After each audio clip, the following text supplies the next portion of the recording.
Welcome back and thank you for watching. Let's keep it simple. We are about to break down research data into a practical summary. You ever feel like no one really listens when you talk? You know what's wild? Most of the time, it's not what you're saying that loses people. It's how you're saying it. We'll break it down in simple steps with real-life lessons you can use. In jobs, friendships, dating, clients, by the end, you'll know how to speak so people actually listen and how to sound confident even when you're not. Part 1. 5 Foundations for a Powerful Voice. To fix that, you need to understand the 5 foundations of vocal control. Volume. Not just loudness, but variation. Speak clearly and confidently. Drop your volume sometimes to draw people in and raise it when energy builds. Find the rhythm of your voice. We all have different volumes based on our emotions. You can lower volume or raise it when you want to underline certain keywords in your speech, but a variety in volume also keeps the listeners engaged. Speed. Don't rush. When you speak fast, you are showing the listener that you are nervous. When you speak slow, you show confidence and control. You can mix the two. Slow down for emotional points. Speed up when you're passionate about a topic, but the mix has to be balanced. Tone, melody. Let your voice rise and fall. Flat tone can put people to sleep because it's monotone, and it's boring. When you have a certain up and down, a melody, different notes with different keywords, then you show emotion and you connect to your listener. Pauses. Silence is power. A short pause builds suspense because the listener is more focused. A long pause lets your words land. The key word that was said after a long pause will remain in our listener's memory. Clarity, filler words. Replace like, you know. Basically, with intentional silence. Just say nothing instead of that word. It feels awkward at first, but it makes you sound composed and your vocabulary will improve as well as your image. Each one of these is like a lever you can pull. And together, they transform how people feel when they hear you. You can be smart, talented, and kind. But if your voice doesn't show that, people might not see it. The good news? Communication isn't something you're born with. It's a skill, just like driving, coding, or cooking, and you can train it. Part 2. A common mistake. No vocal presence. Here's the mistake that most people make. They speak in a flat, monotone way. Same tone, same speed, same rhythm. They sound robotic, even if their words are great. Vin Jiang calls this the lack of vocal presence. Think about it. When someone speaks with energy, their voice rises and falls, they pause, they emphasize. You lean in.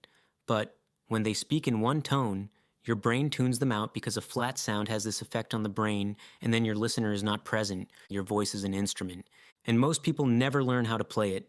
Once you discover the melody, your voice is like a song and you control the notes. Some notes will inspire, some will sensitize, and other notes can shock, depending on your tone and melody. Part 3. Storytelling. Reporting versus reliving. Facts make people think. Stories make people feel. There's a big difference between reporting and reliving a story. Reporting sounds like this. I went to the concert. It was fun. We left late. Reliving sounds like this. The bass hit so hard my chest shook. The crowd screamed. My best friend lost her voice singing. It felt like time stopped. The music was vibrating in my hair. Same event, different energy. Use sensory details. What you saw, heard, felt. That's what draws people in. It's how you turn information into connection and emotion to make it relatable. Part 4. Presence and body language. Voice is half the equation. The other half is your presence. How you look and move while speaking. Vin talks about the power sphere, the space between your belly button and your eyes. When your gestures stay within this zone, you look confident and controlled. If your hands drop low, you look nervous. If they're too wild, you look chaotic. You don't need big movements, just intentional ones. Open palms equals trust. Steady eye contact equals confidence. Good posture equals authority. Crossed arms equals defensive or hiding something. Too much uncontrolled hand movement equals nervousness and lack of control. Touching your ear equals uncomfortable. Scratching your head equals confused. Even online, on Zoom or video calls, show your upper body. Let your hands be visible. Movement makes you human. Part 5. Real-life lessons. So how does this actually play out in real life? Let's make it practical. 1. In job interviews, how you say, "I'm excited about this role," matters more than the words themselves. Show energy through tone, not volume. Add a smile to your words as well, and keep eye contact when you say it. 2. In class or presentations, add small pauses before important points, or breaking down chapters to make sure people are paying attention. Use your hands to emphasize, not fidget. The hands can be used in the same way you are rising volume for key words you want people to remember. Story beats slides every time.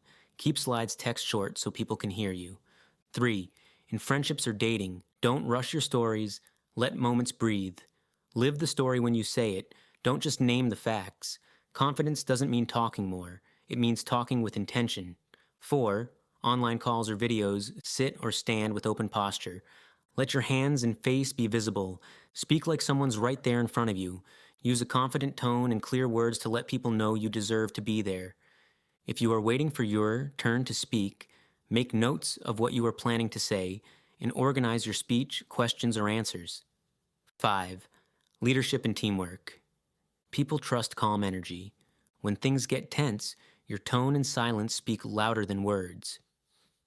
If you speak with anger or frustration or lack of care, all people see is that emotion. They won't hear the words you are using, and they won't get the point you are trying to make.